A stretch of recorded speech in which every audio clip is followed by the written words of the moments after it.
All right, guys, you ready for your next comedian? You ready for your next comedian? All right. Guys, you know her and you love her. Please welcome the lovely Angee Floyd.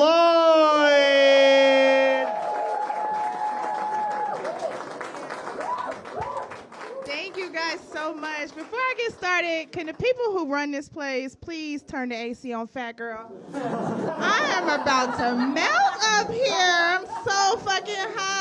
My nipples are sweating. It's not a good situation. I wish I could wipe them off through this shirt, but we have to deal with that later. So who in here is a teacher? Teachers, I'm about to teach y'all something today. You know, my classroom management, I have been told, is on fucking point. And I'm going to tell y'all why, okay?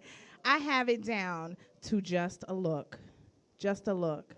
I got 3 looks for my students. And you know these kids out here.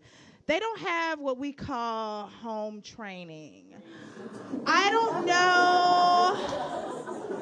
know what rock or swamp these kids are crawling out of, but like somebody needs to parent the shit out of these kids. They just come in there running and screaming and yelling. So before I start class, I get them on the system.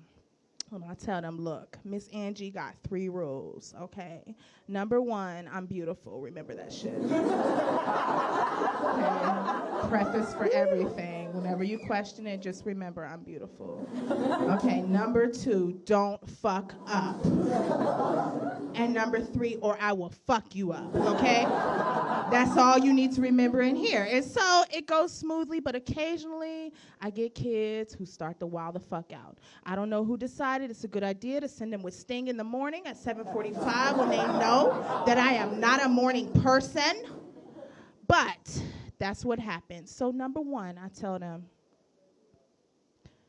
that look means sit your little monkey ass down. Okay? It's mild.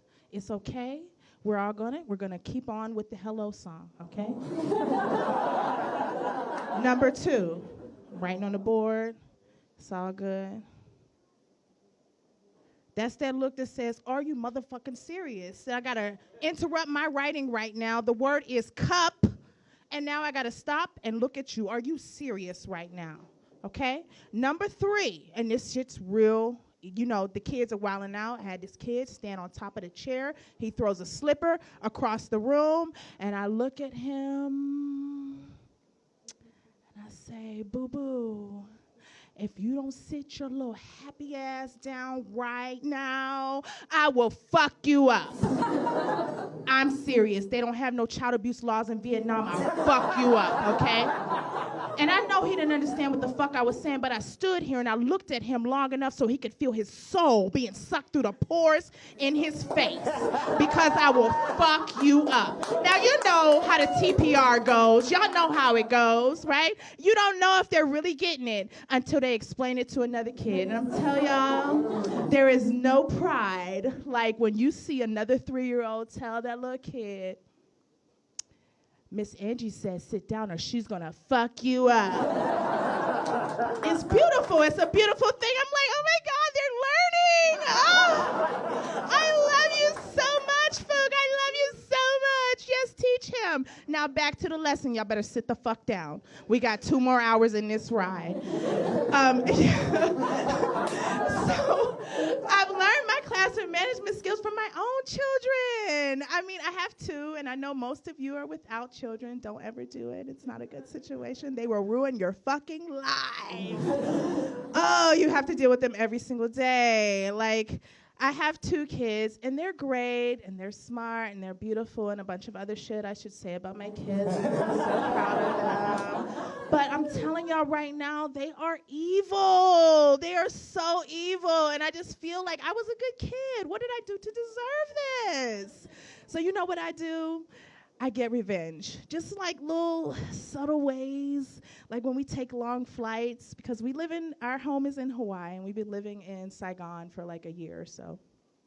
And when we take long flights, I take 2 Xanax and 3 shots, of course, right? But I'm not gonna say it was me or the flight attendants, but somebody also gave my kids my Benadryl. And they took 2 Benadryls and 3 shots, of course. And then they sat the fuck down, of course. So we're all having a nice little nap on the flight. And all of a sudden, the last flight, the flight attendant looks at me and she's like, ma'am, I don't know about y'all, but it's real hard to wake up from Xanax and do sleep. That shit is hard as fuck. So I looked at her and I was like, what? What the fuck do you want? And she was like, oh, ma'am, your son is in the middle of the aisle right now. And I looked, and then I thought, this is AirAsia, and this is a low-budget airline. Y'all didn't give me no peanuts or no water, and I don't have no leg room. So, bitch, that's your son for the next 16 hours. I don't know what you're going to do with him. You fucking figure it out. I didn't pay for this shit, okay? And so I went back to sleep, of course. And then a couple of hours later, this bitch is waking me up again. She did not value her life. She didn't know how close to death she was. She didn't even understand. Her life was flashing before my eyes. And I was like, bitch, it's about to be over for you. I wake up again, and I'm like, what? And she says, ma'am, there's like a lot going on in the bag. And blah, blah, blah. I'm like, I didn't pay enough for this shit. But I'm nosy, so I looked. And I was like, oh, that's a whole lot going on. But I'm going to go back to sleep. Y'all handle that. She figured it out. I looked next to me. My son was back in the seat. My daughter's soundly asleep. I'm just like, y'all are so great, AirAsia. I'm going to yelp the shit out of y'all when I get off this flight. Y'all work that all out. I love it. Thank you so much, guys. I'm Angee. I appreciate it. Thank you. Keep it going for Angee Floyd.